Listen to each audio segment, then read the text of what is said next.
Welcome back to Stephen A. Smith Show right here with the digital airways of YouTube and, of course, iHeartRadio. I couldn't wait to get to my next guest, even though we have talked during better moments, because after last night's debacle, it's kind of hard. But we got to get into it right now. My next guest is an actor and, of course, an elite New York sports fan. He's the host of the Throwbacks podcast with Heisman Trophy winner Matt Leinart. And he's probably best known for his role as Turtle on the hit show Entourage. Please welcome the one and only Jerry Ferrara. What's going up, Jerry? What's going on, man? How you doing? Stephen A., I'm happy to be here. I know this might be a rough conversation in moments, but thank you for having me as always, man. I'm a Knicks fan. You're a Knicks fan. We saw them get their ass kicked last night. How you feel about what you saw? I mean, how you feeling? Look, I felt pretty bad. I did not expect to be turning the game off relatively by the third quarter. My eyes were going elsewhere. Look, the Celtics. I feel like sometimes it's easier to move on from games like that. Of course, a better, more competitive game would have been better as a fan watching, but you can't. I can't read too much into that, Stephen A. I'm trying not to. I can't allow myself to say the Knicks are screwed because of that one game. Also, the Celtics. It was a historic night for them, and they were ready for it. That was just an ass kicking, like you said. But I found some jewels in there. Go ahead. I found some things I liked. I didn't find too much of what I liked. There's a couple of things. Number one, I'm looking at Karl Anthony Towns, right, who I like a great deal.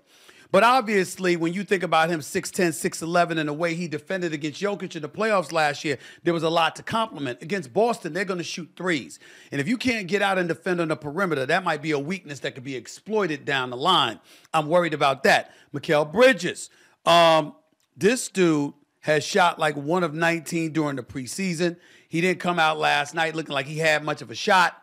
They reported that he changed his shot, and it's made things worse. Now, this was a 19-point per game scorer, didn't miss any games, and he's an elite defender. I saw none of that last night. Again, Thibodeau will work on that and stuff like that, but considering they gave up about 7 damn picks along with Julius Randle and Dante DiVincenzo to get these brothers, I'm not too happy about this, bro. I really am not.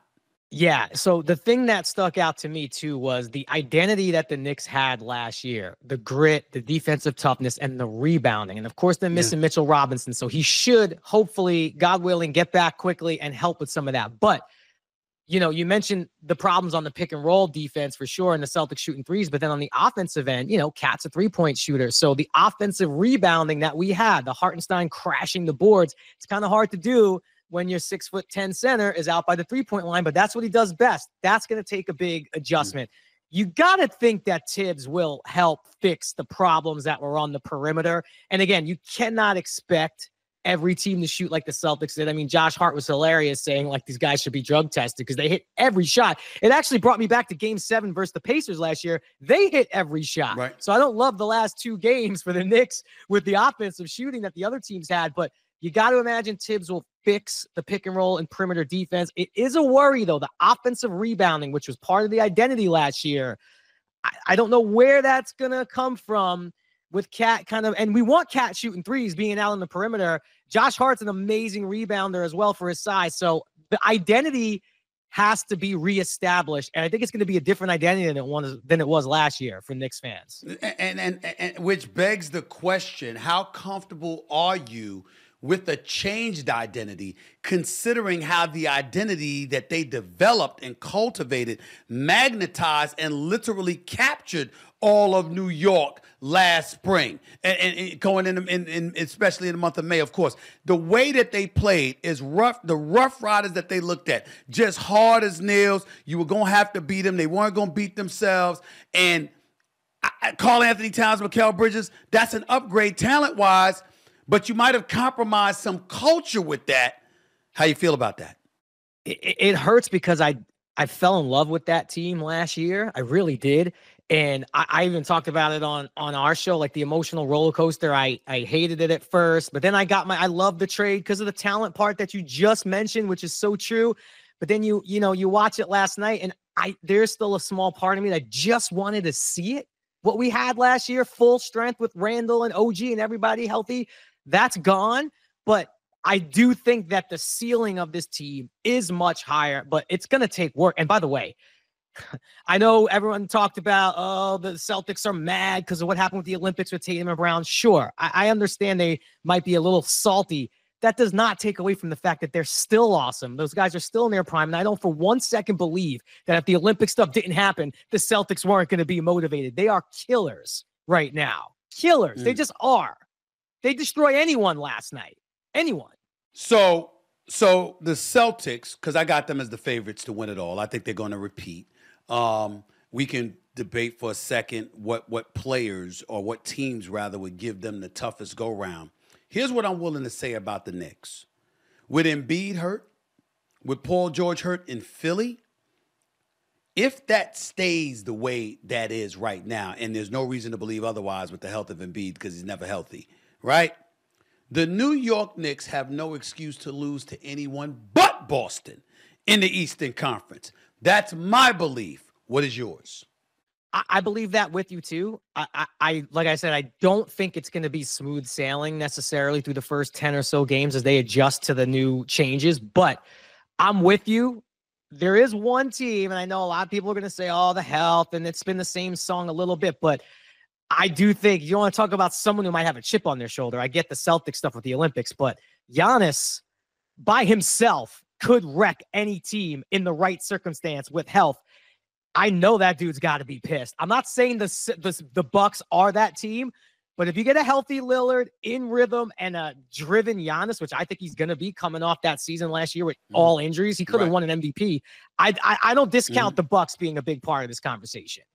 I don't discount them either. I would just say two things. Number one, Damian Lillard. Let's not forget Dame time. Let's not forget Dame time. We can never do that because the brother's big time. But in the same breath, there's always some issue going up against Brunson. We know this because it's a bit unorthodox and it kind of throws Dame off. But number two, the health of Chris Middleton, because when he's not healthy, it seems like Dame and Giannis aren't enough. That's what I'm thinking about. But they might not have been enough for a gritty Knicks team we saw last spring, as opposed to this Knicks team that we might be getting this year. Yeah, all I know is once the playoff matchups last year were announced, I know Giannis went out right toward the end. I just know going into the playoffs last year, I remember saying I'd much rather take a swing against Philly than any team that has Giannis on it. And I knew we weren't going to see the Celtics in the first round, but if you remember, the differences between the 2 seed and the 6 seed were so close. Right. The matchups could have been anything. Yeah.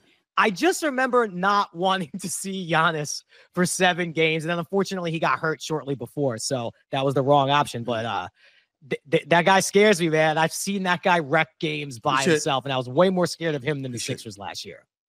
Well, let me tell you what you did. Let me tell you what you should be happy about. Listen, if they struggle in Milwaukee, Giannis might not want to be there anymore. If he don't want to be there anymore, he might be willing to move on. And if he's willing to move on, you know Gotham City, the big time market, that's one of the places he's going to look. So we got we could pray, we could fantasize, we can hope and all of this other stuff. But before I move on to another subject, who do you have in the finals? If I had to put you on the spot right now, who do you have meeting in the finals? Look, I want to think my Knicks can do it. I really do. And it's a long season, but I'm going to be realistic. I'm going to try not to be a Knicks fan. I just don't know how you could say the Celtics are not making it. I just don't know. Right. It shocks me if you say that. And then I'm just looking at Denver because we look at teams, right? Everyone's saying, oh, well, now the Celtics, they might not be as focused. I don't know. They're running it back. They're bringing the same team back. The Nuggets, yes, Murray had some issues in the playoffs last year. They lost Brown. They lost KCP. Now they've had a full year and a half with this team and the young guys. I think Denver, if I'm talking about now, early on, I just look for them to be there in the end too.